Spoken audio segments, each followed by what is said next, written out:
Hello, bonjour, bienvenidos, benvenuti, welcome to the Music Polyglot channel. Today we're going to have a look at Diet Red by Beabadoobee. I'll show you everything you need to know in order to play the song as she plays it on the record. But if you, my friend, if you are a professional player or a very advanced guitarist, that was all you needed to know. That's all there is to the song. So don't forget to like the video, subscribe to the channel. If you want tabs, you can check the description below and then you can go get them, Tiger. For the rest of us, let's break everything down in a close-up. Okay, let's begin by talking about the tuning. This song is in one of the two favorite Beabadoobee tunings. This one being Dad Fad. If you're not familiar with it, it goes from low to high, D, A, D, F sharp, A, D. Dad Fad. You can pause the video now and get your tuning sorted, and I'll see you in a couple of seconds. Okay, so let's begin by looking at the verses, which go like this. 1, 2, 3, 4.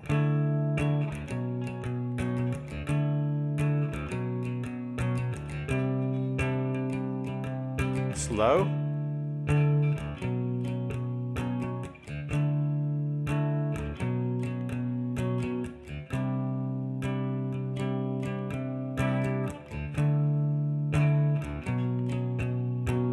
Okay, so you can see that there are 3 chords, but the shape is exactly the same for all 3. So we start off on the 12th fret. You can find the 12th fret by finding your double dots. That's the 12th fret. And we are going to bar that, but we really only need to play the bottom 3 strings. Okay. That's the first chord. The second chord, exactly the same shape, but we need to drop it to the 9th fret. You can find it by just dropping down to your next dot down. And then it's back up. And then after that second time, you go up only 1 fret to the 10th. And then the sequence goes back to the first 2 chords, twice more. And that's the end of the whole sequence. Then it starts again with that in the same order. If you follow the verses, you'll know exactly what I mean. At the end of the first verse, actually both verses, you have a little transition between the verse and the chorus, which is the same shape again, but now on the 5th fret. And then up to the 10th. But this time the rhythm's slightly different. We'll talk about the rhythm in a second. Okay. So far for the verses, including the transitions into the choruses, just one shape, right? You're barring and then you have your ring finger on 2 frets further up, then you barre on the D string or on the 4th string. Okay, so that's the shape, and you're only really playing the bottom 3 strings all through. Cool, let's talk a little bit about the rhythm. So if we think about this as it being a 16th note pattern. That means that we're playing 16th notes all throughout, which are 16th notes are a subdivision of the beat. So you have the beat 1, 2, 3, 4. 16th notes or semiquavers subdivide the beat into 4. 1 E and a 2 E and a 3 E and a 4. In terms of the strumming, it goes down, up, down, up, down, up, down, up. And that pattern is relentless. Whatever rhythm you play, your hands are always going down, up, down, up, down, up, down, up, down, up, down, up.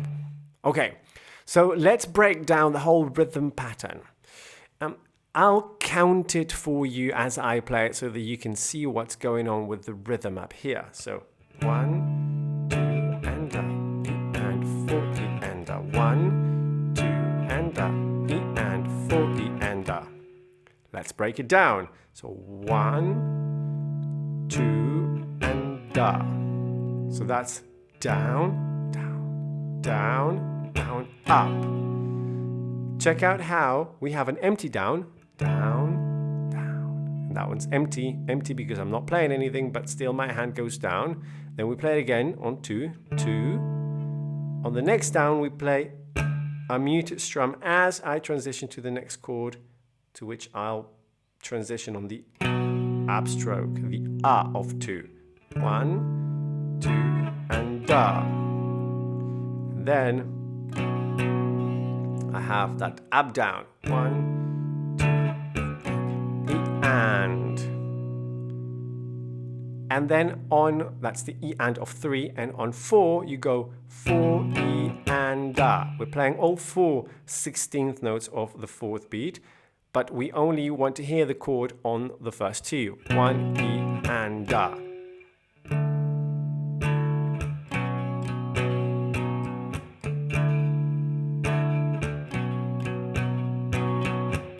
Okay, I suggest that you practice this pattern until you have it, because this really is the main pattern for the whole song. Looking at the transition where we said we come down to the 5th fret, here the rhythm, super simple, 8 notes, 1 and 2 and 3 and 4 and 1 and 2 and 3 and 4, and remember that was the 5th fret to the 10th, all downstrokes. All right, in the choruses we change chord shape. And we move on to what Beabadoobee calls Ravenclaw. Ravenclaw in this dad-fat tuning is a major shape, so they're all major chords. And we have the index on the bottom string, so the 6th string. Then you'll have your middle finger on the 5th string and your ring finger on the 3rd string. And if we start on the 12th fret, so you double dots again, you get that chord. Let me play the chorus so that you see what's going on. 3, 4.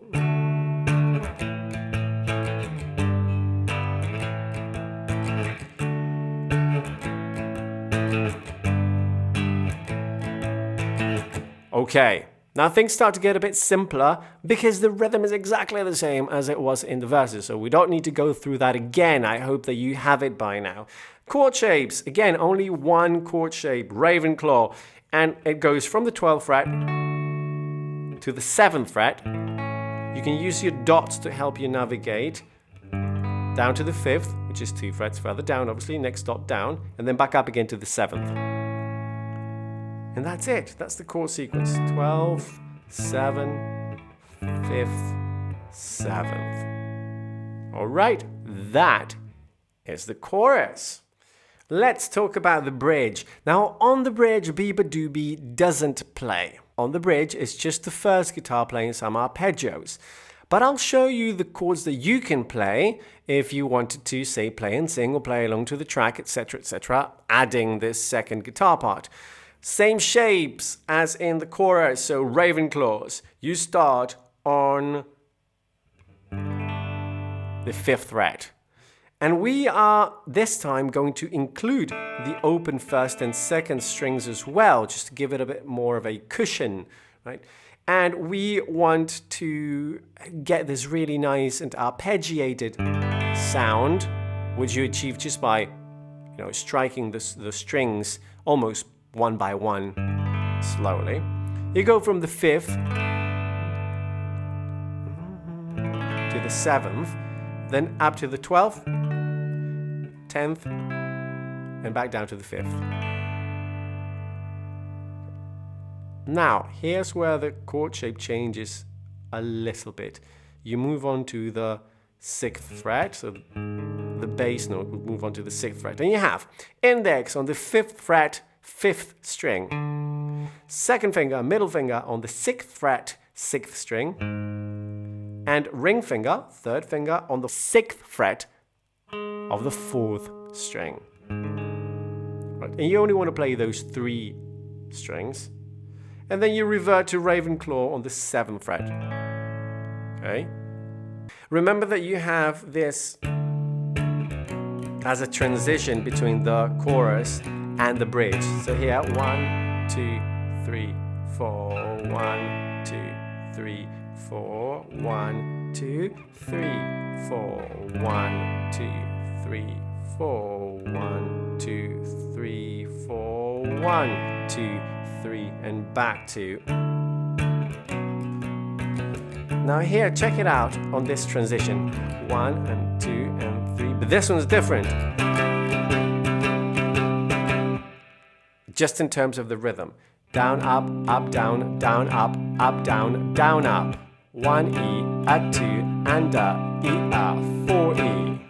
Practice that until you have it, because it's a really cool rhythm trick that everyone in the band plays. So if you want to kind of fit in, if you're playing along to the track, you need to get this rhythm right. Afterwards, you go back to the chorus, and then you'll have this again after the repetition of the chorus, etc., etc. And it's all stuff that we've already looked at, so that's all you need to know. Have fun with this. So there we have it, another great song by Beabadoobee. What an album, really. I hope you enjoyed it. If you did, and if the video helped you, click on the like button and don't forget to subscribe to the channel so that YouTube notifies you when more videos come up. If you're after tabs, sheet music for this song, you can check out my Patreon page where that and a lot more is available to you. I'll leave a link in the description below. And finally, if you would like a one-on-one completely free video call lesson on this song, you can hit me up on my website, to which I'll leave a link in the description below as well. Thank you for staying till the end, and I'll see you next time. Hasta la prossima, arrivederci, au revoir.